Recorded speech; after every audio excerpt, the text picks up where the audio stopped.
यदा यदा हि धर्मस्य ग्लानिर्भवति भारत अभ्युत्थानमधर्मस्य तदात्मानं सृजाम्यहम्। वामपंथी और सेक्युलर जो कि लगभग एक ही होते हैं, वे सांस्कृतिक मूर्ति भंजन करते हैं। उनके निशाने पर हिंदू होते हैं। इस कारण उनके लिए मर्यादा पुरुषोत्तम श्री राम तक पर कीचड़ उछालना सरल है। इन्हीं वामपंथी सेक्युलरों ने लता के चरित्र पर आक्षेप किए। चूंकि लता के गायन पर प्रश्न उठाना संभव न था, इसलिए उनके व्यक्तित्व को कटघरे में खड़ा किया। आप इसे समझ सकते हैं। लता एक स्वाभिमानी आस्तिक हिंदू रही। वह 60 के दशक में भी गौरव से वीर सावरकर के साथ फोटो खिंचवाती थीं और इस दौर में भी अटल जी नरेंद्र मोदी को आदर्श नेता कहती थीं। तो लता का मूर्ति भंजन करना आवश्यक था। भला इतनी मुक्त हिंदू चेतना की वैश्विक स्वीकृति कैसे पचे, लेकिन मूर्ति भंजन कैसे किया जा सकता था? इसके लिए एक घटिया नैरेटिव बनाया गया कि लता ने अपने प्रभावशाली वर्षों में दूसरी गायिकाओं को नष्ट किया। आज भी इस दुखद और मिथ्या आरोप को सच मानने वाले बहुत सारे लोग हैं। यह बात और है कि जिन गायिकाओं से लता को खतरा बताया गया था, वे सभी उनकी अनुगामिनी थीं, उनसे सीख रही थीं। खतरा तो किसी ऐसे प्रतियोगी से होता है जो बराबर हो या बेहतर हो। दिलचस्प बात यह भी है कि 50-60 वर्षों के उनके गायन काल में दर्जनों बड़े संगीतकार आए।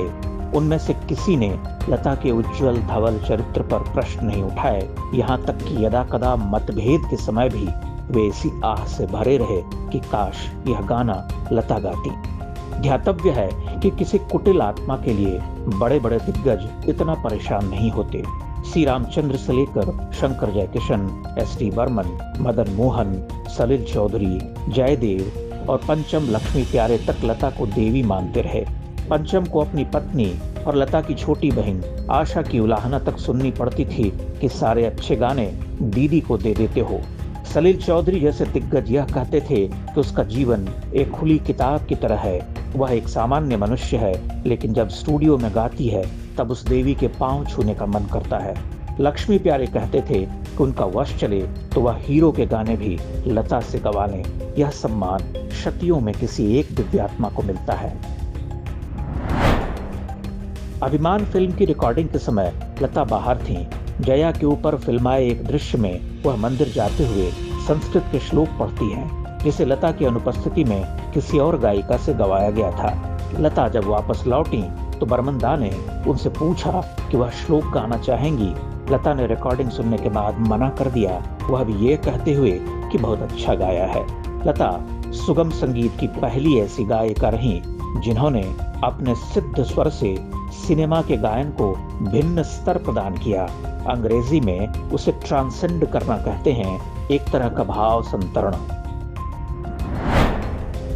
लता ने अपने गायन के प्रारंभिक वर्षों में कठोर श्रम किए, बहुत कष्ट झेले, अपने आदर्शों से कभी डिगी नहीं। उनका चरित्र जीवन भर धवल रहा, जिसे मलिन करने के प्रयास किए गए, किंतु वह हो न सका।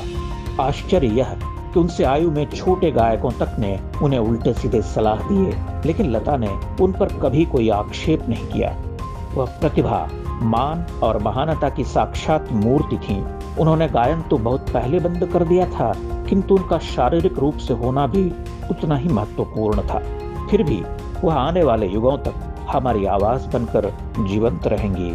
संपूर्ण विश्व में किसी अन्य गायक को वैसी आत्मीयता से नहीं सुना गया। वह अनन्य थी।